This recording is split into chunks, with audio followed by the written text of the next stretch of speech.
Alright, sorry that got messed up. Here's part two of the video, and maybe I'll edit the audio, or you're just gonna listen to this part two. So he said, well, I went to Seattle once, and when I was there, the people who were from Seattle never walked around with umbrellas. Because they just said, we live in a place where it rains, we don't care about the rain. In New York, as soon as it starts raining, everyone got to run into the hardware store and buy an umbrella, and they freak out and put their coats over their head. And he was like, you come in here a few times when it's been raining, you don't have an umbrella, you just come in here, you're wet, to buy your Jack Daniels. And I was like, no, man, I'm not from Seattle, I just don't give a fuck about getting wet. And I thought that was pretty funny. And I've thought about that a lot in the rest of my life. I mean, this is in 1994, this conversation happened. And ever since then, when it rains and I think about getting an umbrella, I'm like, what's it fucking matter? It's just rain, it's just water. It's not going to fucking kill you. I'm not walking around with fancy suits on, you know what I mean? Like, if it's pouring rain, you want to get a little shelter. But if it's just sprinkling, which is doing outside right now, a little better than sprinkle. So up in Yellow Pine, I'm stoked that I'm kind of like just getting by on my wits. And, in my field of work, I guess, being a concert promoter, it's like the top of the food chain as far as the live show goes. And like bartenders they're lower down. It's like, oh, that he's just a bartender is what people say a lot. And it's like, well, yeah, you could look at it that way. But like, obviously, I never have. I love our bartenders for all our shows because they're getting people drunk and that's making them have a good time at the show. And then the drunker you make the people, the more likely they are to fuck. And the more they are likely they are to fuck, the more likely they are to have a good memory associated with that particular concert, right? And be like, oh man, that time I went to see Electric Six in the boat, then I got laid. That was a good time. I got to go see that band again, or I got to go on that boat show again. So you want to see that happen as frequently as possible.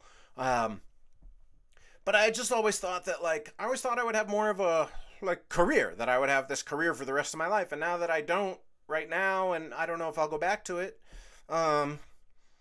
it's like, I think it would have been very easy for me to be like, can't believe I'm fucking stuck as a bartender in this, zero horse town. But it's like, I can't believe I get to be a bartender in this fucking town. It's rad. And when I did that 16-hour shift the other night, I was thinking to myself, I was looking up at the stars and I was like, man,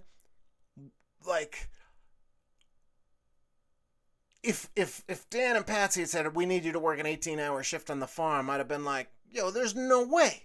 I can't work an 18-hour shift doing that job.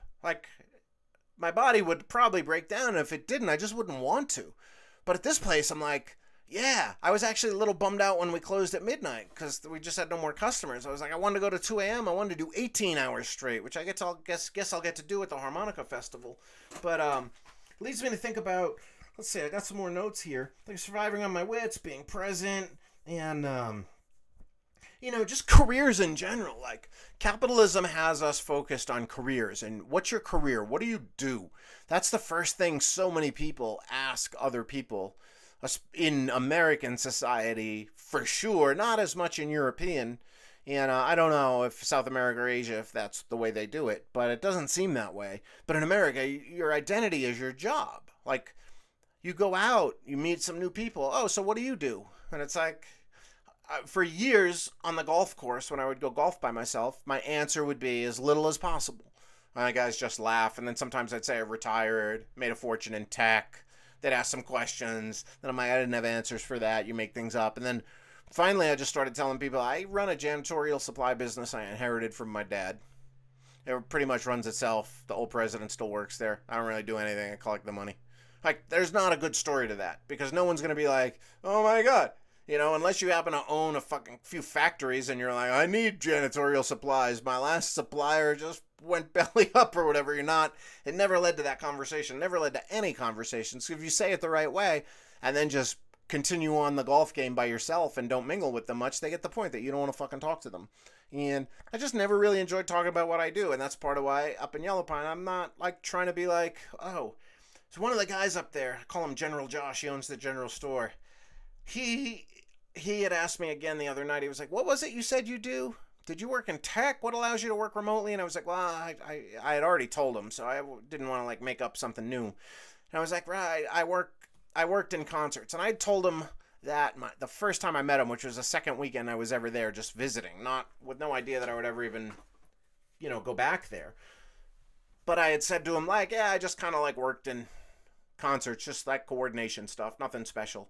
And he said something about how he used to be in a band and then did some tour manager work and like really knows what I'm talking about. And I was like, okay. And then the other day he said again, at one point Saturday night, was like, what did you tell me you do again with tech? And I was like, no, I had worked in the concert business. Well, doing what? I was like, just not much, just coordination stuff. Like, leave me alone. And he was like, oh, yeah, I did stuff too. Yeah, I know the music business. And I think next year the harmonica festival, I think we should start charging. We're gonna get a blues traveler. I think we're gonna get blues traveler up here. I could get blues traveler to play. But I just kind of chuckled to myself because I'm like, I know those guys. I know those guys well, and I worked with them for a long time at Wetlands. And I mean, I know their agent and manager well, and I know they're not going to do it for less than $50,000. And I know they're not going to be stoked to come to Yellow Pine unless there's like a real connection there. And if anyone knows anything about successful bands, especially bands who've been successful for quite some time and aren't really continually putting out new music, they don't give a fuck how cool the event is, for the most part. They don't give a fuck how cool the event is,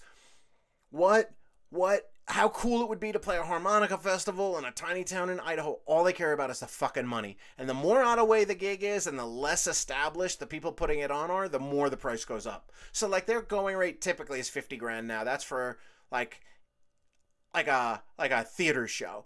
If I wanted to get him on the boat, I'd try to have to give him like $50,000. I could use the Wetlands angle, maybe get a 40 if I wanted to. I wouldn't even believe that people would come on a boat to see Blues Traveler, so I've never really tried. But I know if their agent and manager heard, oh, what, a harmonica festival in Idaho where there's nowhere to stay, and like how are we gonna get our equipment truck there? It's like the whole thing is just fucking nightmare. Like they're not gonna do it. Unless this guy happens to be best friends with them, which I very much doubt. I'm also, man, this guy wears a Black Rifle Coffee Company shirt all the time. I don't know the deal with that company. I didn't really know much about it. But I just read last week in the New York Times Magazine this whole story about how they're a fucking super right-wing MAGA coffee company, but they're trying to dial back their right wing just a little and say they weren't down with the insurgency on January 6th and that's cost them a lot of subscriptions, but they're like afraid if they go too MAGA, then they'll lose their centrist and less right-wing following or whatever. But I was just like, of course. And he wears that shirt. I was so bummed out. I was like, I hope he's not a fucking right-wing nut. And I don't know what his politics are, but it's like, man, I wouldn't wear one of those t-shirts around. I'll fucking tell you that. And now that I know what it's about, I'm not fucking stoked to see anyone else wearing it. But anyway, like, where was I? Well, community, right? And like having this job now is giving me a sense of community. The people in the town really seem to be taking to me. They like me. They want me to stay. They're wondering why I'm not there more often. And I feel like I'm in service to Lorin. You know, she asked me on Saturday, we had this stretch of like an hour where no one was there. And she looked over at me. I was sitting on the couch and looking at my phone. And she was at a table sitting there looking at her phone. And she was like, she looked over and she's like, Jake, do you want to take a break? And I was like, take a break from what? And she was like, from here. And I was like, well, there's nobody here. I'm not doing anything. So I am taking a break. And she's like, no, I meant to like, do you want to go back to your campsite or something and just like get out of here for a little bit? And I was like, but then one of a customer showed up and she was like, well, I'd take care of them. And I'm like, yeah, but it's my job to take care of them. It's my job to be taking care of them so you, the owner, doesn't have to be here all the time. So Loren, why don't you go take a break? And she was like, what? And I was like, why don't you go home and watch Hulu? Because she told me she recently got Hulu. I was like, let's see what's on Hulu. She was like, huh, okay. And I was like, if we get a huge rush or something, I'll call you. But like, go home for a couple hours. I got this. Like, that's why I'm here to work. Like, this is my job. I'm here. Like, and I didn't want to take a break, I realized, because like, I wasn't even happy to be having the break that I was having with no customers in there. I want there to be customers all day because I just like doing what I'm doing. And it's entertaining to me. It's feeding my soul. Like just the one-on-one little interactions for most of the time. Like I've already had some big pain in the ass customers and I let them know pretty much straight up that they're pains in the asses. I had these kids the other day. They came in Friday night and they ordered a grilled cheese and a BLT and 2 waters. And it was like, that's $12 bill that they racked up. And I put the bill down on the table, walked away. They wanted the Wi-Fi password immediately. All they did was look at their phones. And I walked away, dealt with someone else, and I came back, and they had left me $13. I was like, motherfucker. Like, are you serious? And I was like, whatever. It's part of the game, right? You know, like kids don't know to tip. Then they came in the next day, and they ordered the same thing, but this time they got Coke, so it was $17 or $16. And I started chatting with them, and I was like, hey, where'd you guys come from? And I think they said Boise or Emmett or Caldwell, whatever. And they're all kind of the same town. People from Caldwell and Emmett would be fucking pissed to hear me say that, but like they're all like right around Boise, like greater Boise area. And Boise, not Boise, Boise. And I just chatted with them a little. Oh yeah, you know, you ever been up to Yellow Pine before? And one kid was like, I've been here once before, but it's his first time. And I was like, you guys like it here? And they're both like, yeah. And I was like, what are you doing? They're like, just riding dirt bikes, fishing. And I was like, oh, is that you guys just stopped pulling a general store yesterday to get like some fuel? You had backpacks on with your fishing poles sticking out of them. You're on your dirt bikes. They're like, yeah. And I was like, cool. I'm glad you're liking it here. So you think you're going to come back? And they were like, oh, hell yeah, we're definitely going to come back. And I was like, cool, man. Yesterday you only left $1 tip. And like, if you want to be coming back here and you plan on eating here again, you're going to have to step up your tip game. You know what I mean? And they were like, they both just looked at me like, oh. And then I walked away. And then I came back and they had left like $4 or $6. And I was like, yeah, man, that's the way to do it, right? Like, you don't have to be a dick to them because I want to just tell them to fuck off. And when they put their second order in, I went back to Lorin. I was like, those kids are back, the ones that left $1 tip. Like, they want a grilled cheese and BLT again, but like obviously, you know, rush, and you don't have to make it with an extra love. And she laughed, and she got the food out pretty quickly anyway. And but like then I thought about it. I was like, what? I could have just been rude to them from the jump. And like, what would that have done? That would have made them feel lousy. They would have been like, that guy was a dick to us. And then it would have made me feel lousy because I would have realized later in the day after I said that, that would have been like the emotional equivalent of junk food. It might have made me feel better in that moment to be like, fuck you guys, you didn't tip me. You guys learn how to tip. But like I did it in a really nice, genial way, and I think I probably taught them something, a life lesson that hopefully they'll take to other servers and bartenders, and they'll learn to tip a little better. And that felt really good. But you know, I enjoy most of the customers I interact with. I enjoy, and I did threaten to shoot a guy the other day, though, Sunday morning. This group of 8 motorcyclists came in, and they all ordered breakfast. There's this one guy with a We the People shirt with an AK-47 on it. Automatically, don't like this guy, right? And then he asked me if he could fill his water bottle. He had actually been in the day before and asked to fill his water bottle. And I knew he wasn't a customer, but I let him fill it anyway. He's like, I'm outside with a big group. And I thought that meant they were coming in soon. And he was like, can I fill my water bottle? And he had a Spanish accent of some sort. It was a South American Spanish accent, not like a Puerto Rican or Dominican accent. And I was like, okay. And then, or not Mexican accent either. And he filled his water bottle and he left, and I didn't see him again. And I was like, I knew that guy wasn't really going to be a customer. I could sense it. I could sense I didn't like him. And he was wearing the same We the People shirt with the AK-47 and like some stars and stripes on it, but not a flag. But I was like, hey, you fucking asshole, what are you doing? Like, what kind of shirt is that? Like, that's just, literally, that's some white power shirt. And like, you're a Spanish dude. What the fuck? Like, you know? And anyway, he came back in the next morning, and then they 8 of them came in, motorcyclists. They were doing the BDR, the Backcountry Discovery Route, which comes right through Yellow Pine, brings us a lot of our customers. That's helpful a lot too, because I ask guys when they come in, what kind of bike do you ride? And they tell me, and then I'm like, oh, that's cool. And then I'll be like, oh, that's my GS outside, which is the BMW 1200 GS. And they're like, oh, that's yours. Oh, yeah, you're a motorcyclist. Have you done the BDR? And I'm like, yeah, even though I haven't done the whole thing in Idaho. I just lie and say I have.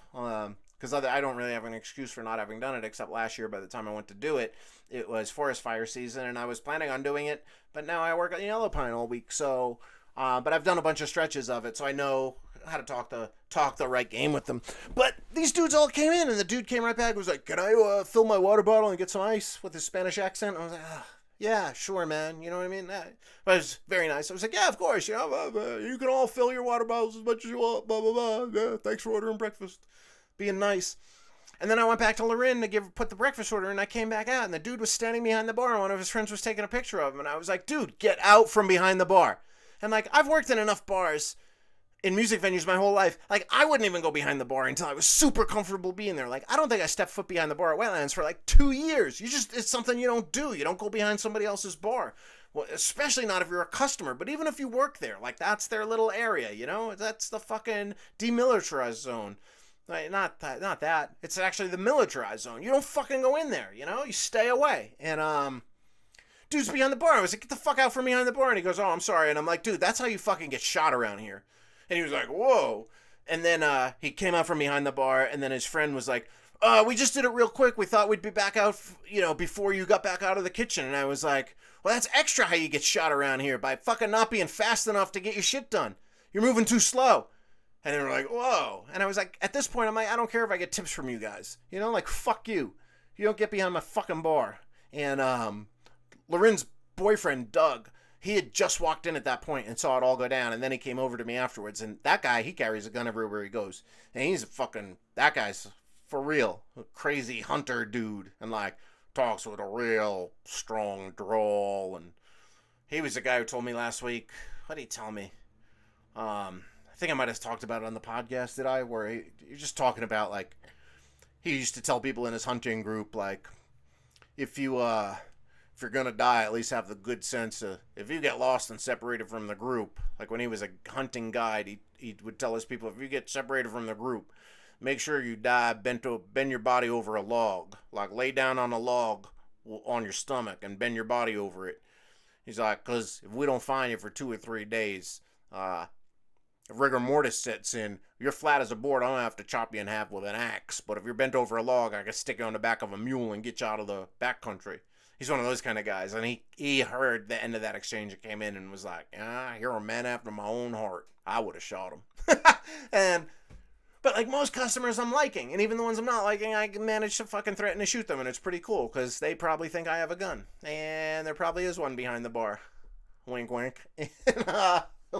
Lauren told me the other day, she's like, I have so many guns. Sometimes I lose track of them. She's like, and she's a fucking Democrat.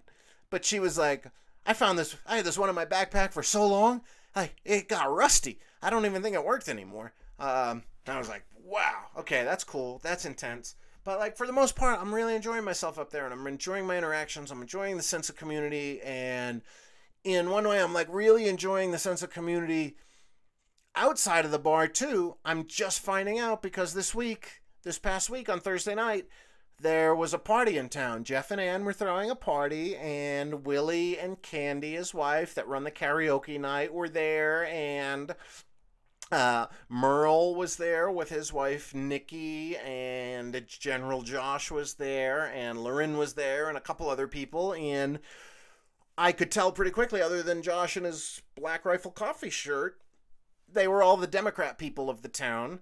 And I went over there just to not be rude, because Loren called to say, hey, are you closing up? And I was like, I'm going to stick it out a little while longer, see if any customers come. And that was like right before 9. And of course, like 5 minutes later, a group of customers came in. And I was like, all right, yeah, like I'll serve you drinks, but like at 10 o'clock, you're going to have to go. So then at 10, I kicked them out, closed up, went over there. I was like, I'm just going to make a really quick courtesy appearance. And I went over there, and I had iced my knee. I didn't get into this yet. I don't want to get into it too much this week, but tweaked my knee really hard last week recording. Running. I was running up in the mountains, tweaked my knee bad. It hurt that day. It hurt like hell the next day, and it's kind of hurt ever since. It's gotten slightly better, but I probably didn't need to work on it for 4 days straight. But I've been icing the fuck out of it and trying to take care of it. And I went to that party, and I was like, I'm just going to show up real quick, make an appearance, to not be rude, and go back to my campsite and like use my knee as an excuse. But I got off my motorcycle and hobbled over to their backyard and to their porch where everyone was sitting around. And like, one of them got up real quick, got me a chair. The other one got me an ottoman to put my leg up on. And then someone brought me a plate of food. And I was like, this is so nice. And then later in the weekend, I stayed for like an hour and a half, maybe 2 hours. And we just talked. And it was fun and nice. And like, no one asked me any questions about my past, which was great. And we're just kind of just shooting the shit. And finally, like, the party wound down, and a couple people left, a couple more left, and I was like, hey, I'm gonna head back to my campsite now. And everyone was like, we can't believe you stayed at a campsite. Like, well, yeah, have fun.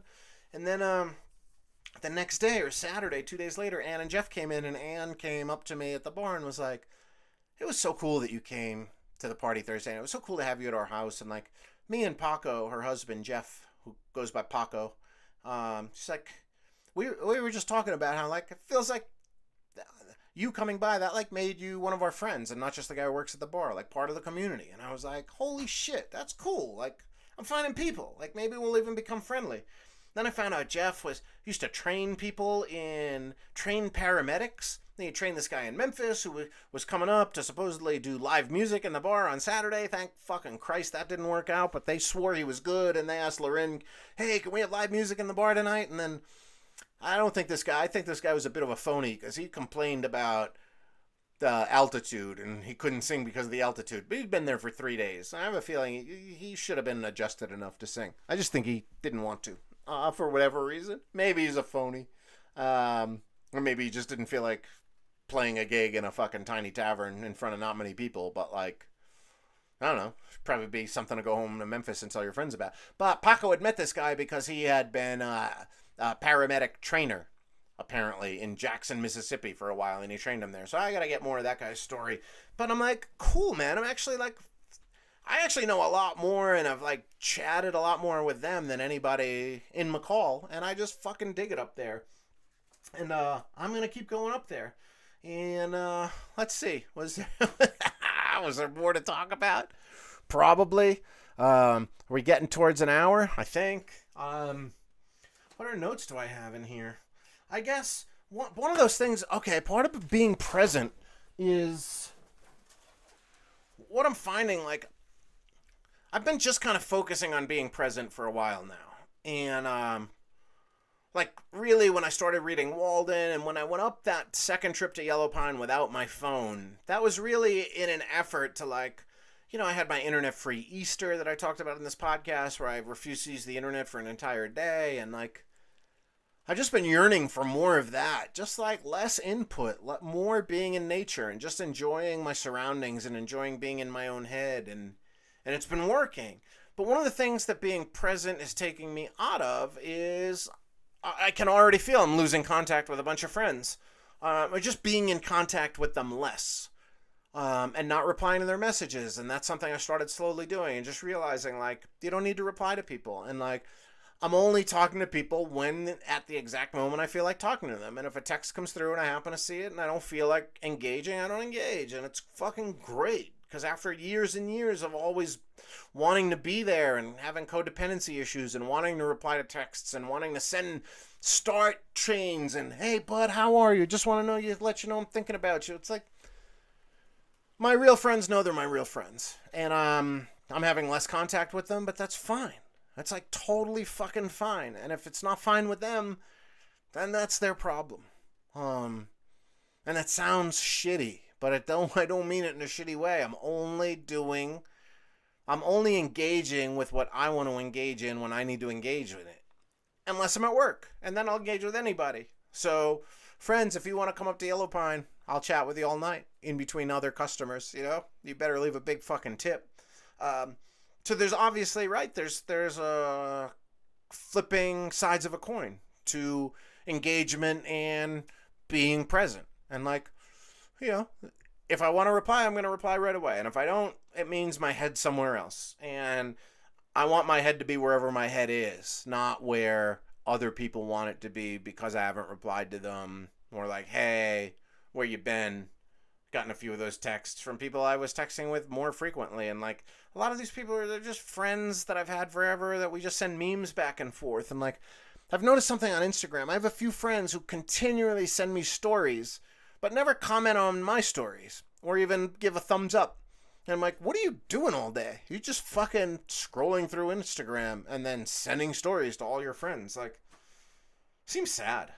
It's also sad that I noticed that they don't engage me in any other way than sending me stories because I shouldn't be paying attention to that. But, you know, like, you notice those things. You know what I mean? And if you're on Instagram. So be on Instagram less, yo. Be on text less. That's my advice to myself. It'd be my advice to you if I thought you needed my advice. I think the lovely thing about this podcast is that I constantly every week, I tell stories about what's been going on in my life and I give myself advice. And some other people are finding this advice I give myself helpful. Like, You want to be on your phone all day, man? Be on your phone all day. If that's good for you, then good for you, you know. But it hasn't been good for me, and I've been finding my way out of it, and I fucking love it. And I love having. I don't like responding to fucking stories, and I don't like to reply just to be like, "Ha, yeah, got it." Whatever. Like I'd rather not reply. I like to reply to things that are engaging. I don't like people asking me how I'm doing. I've said that before. I don't like when someone just sends me a message being, "Hey, how are you?" Because that implies to me that you think there's a reason I wouldn't be doing well.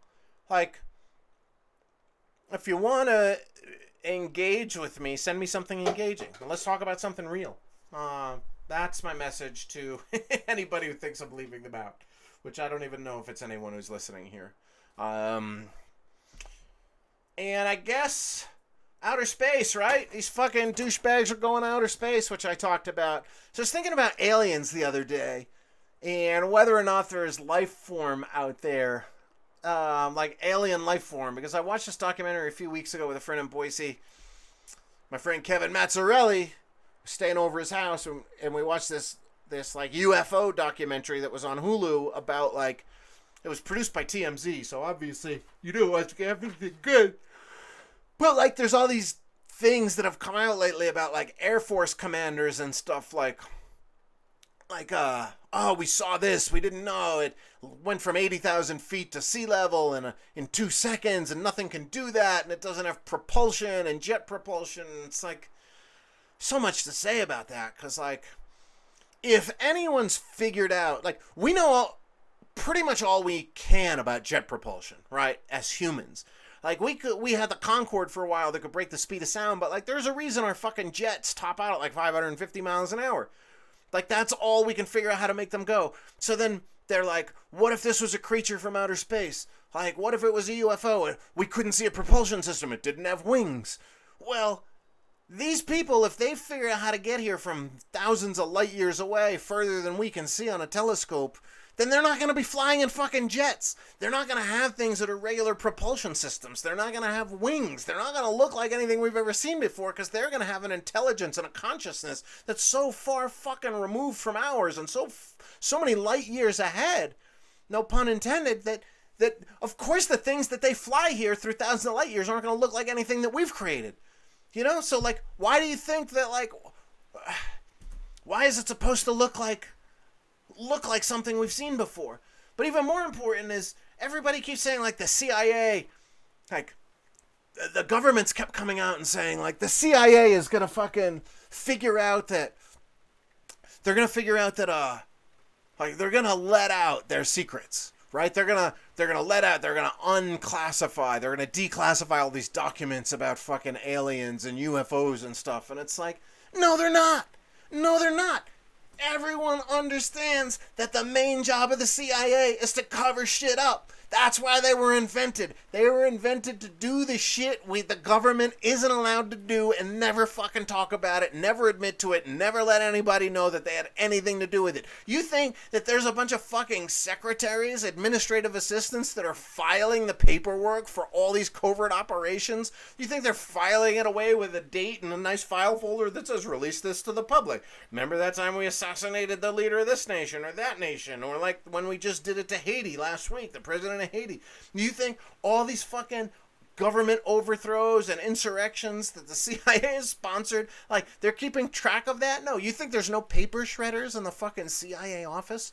Of course there are. That's all they do is shred papers. If they even fucking wrote it down in the first place, which of course they don't, because they're a secret agency. So you think that now they're going to come out and be like, here's this report that we've held on to for 30 years, but here's the evidence behind Area 51. You're fucking insane.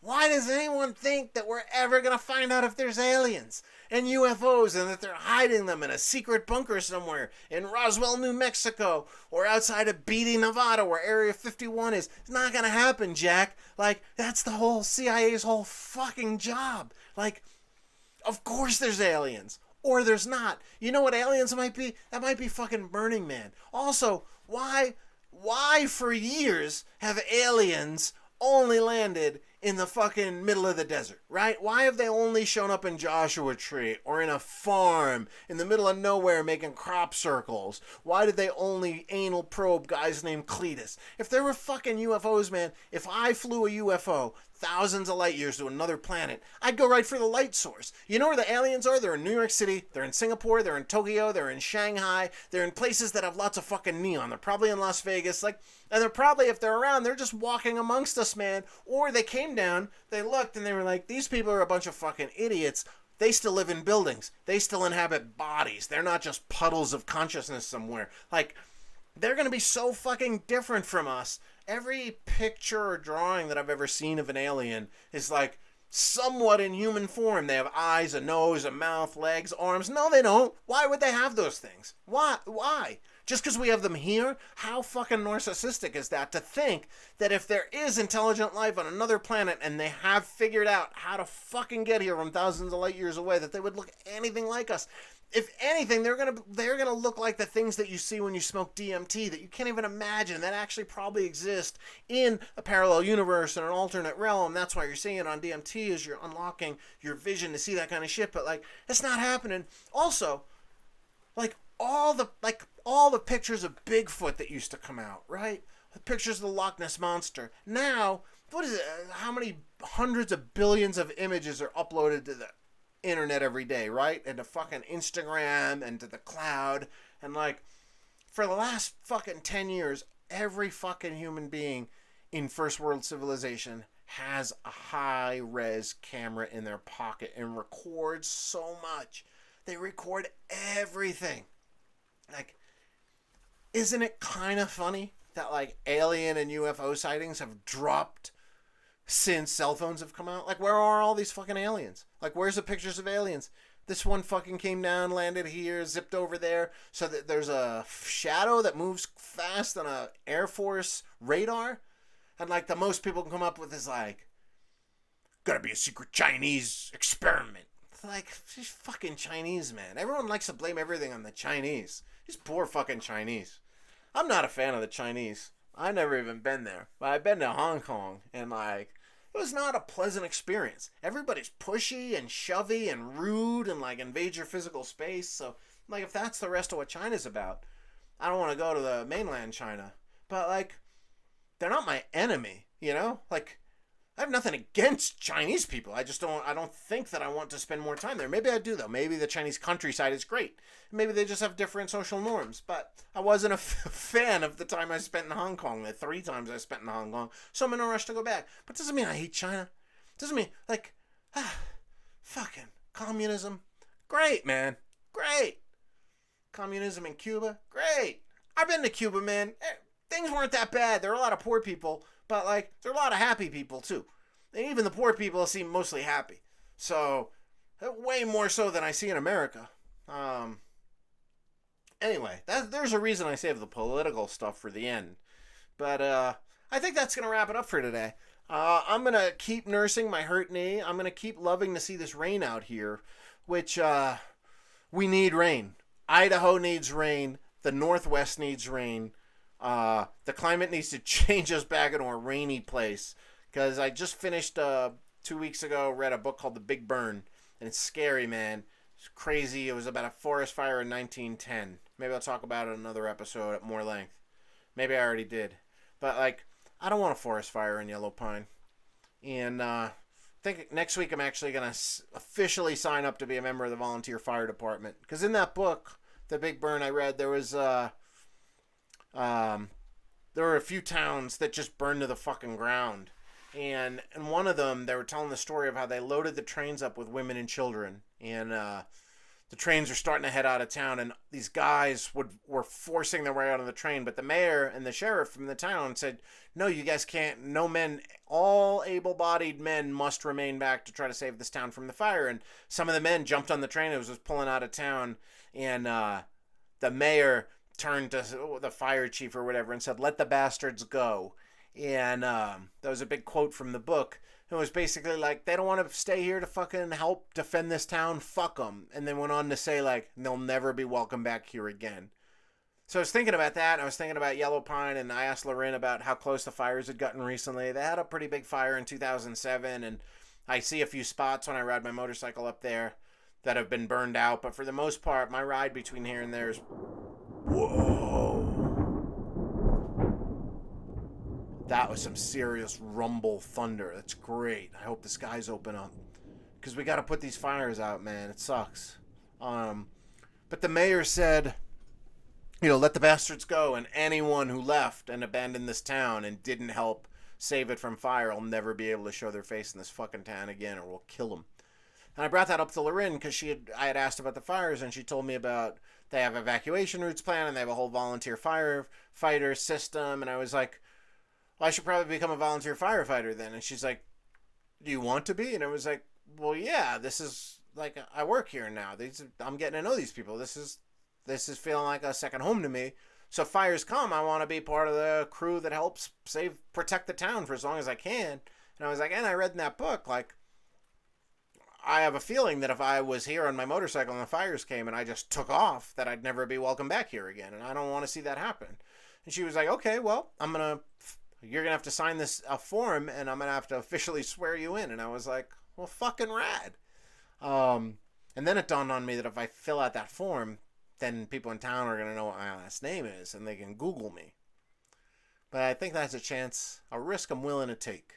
And, but yeah, I'll be an official volunteer fireman, which would be kind of cool, I think. Just another thing to add to the list. I'm also going to ask, like, is there any real training? Are there any real firemen up here? There is one fire truck that they have in the town, and they have a garage built for it, and it says a big sign above the garage that says Yellow Pine Fire Department. So I'll be curious to learn a little bit more of it next week. I'm sure I'll report back. Anyway, until then, if you like this podcast, then you like keeping it ad-free other than our Speakeasy Meats ads, just buy some fucking meat, would you? Go to speakeasymeats.com.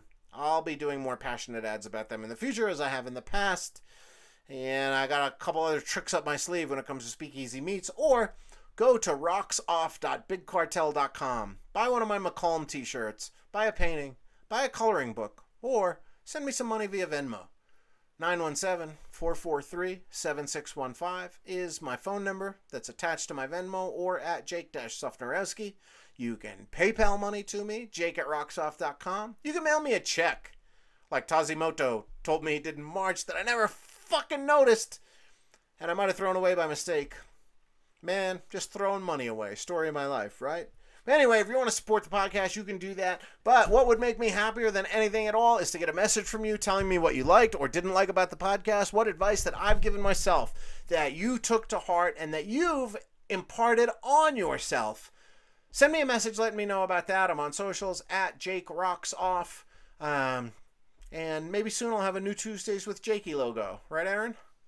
Anyway, I love you guys. I do. I love that there's people listening to my inane ramblings week after week and getting back to me and letting me know that they're listening to them. And if you have a question for the Ask Jakey advice portion of this podcast, I did get a couple questions from Johnny Pacalolo, the guy who recorded our theme song for this podcast, which will come on in just a second. I keep forgetting to get to them, and I have another that comes from Diana with 2 N's. That's her social media handle. That's how I know it came from her, because she sent it to me via Instagram. It's about how to help a friend who's dealing with newfound sobriety. And I'm going to get to those, and maybe I'll have a whole advice section. Maybe I'll do a whole advice episode, a just Ask Jakey episode, if enough people send me questions. So send me your advice questions. I would prefer for them to be real things that you're thinking about, pondering, things your friends are going through. You can keep it anonymous if you want, but send those to me, Jake@rocksoff.com, or at Jakey, or 917-443-7615, or send me a letter the old school way. I'm yelling now because I'm talking over another rumble of thunder. Send me a letter, P.O. Box 4116, McCallum, Idaho. 83638. Thanks for listening to another episode of Tuesdays with Jakey. Keep your feet on the ground, keep reaching for the stars, but no matter what you do, stay present, my friends.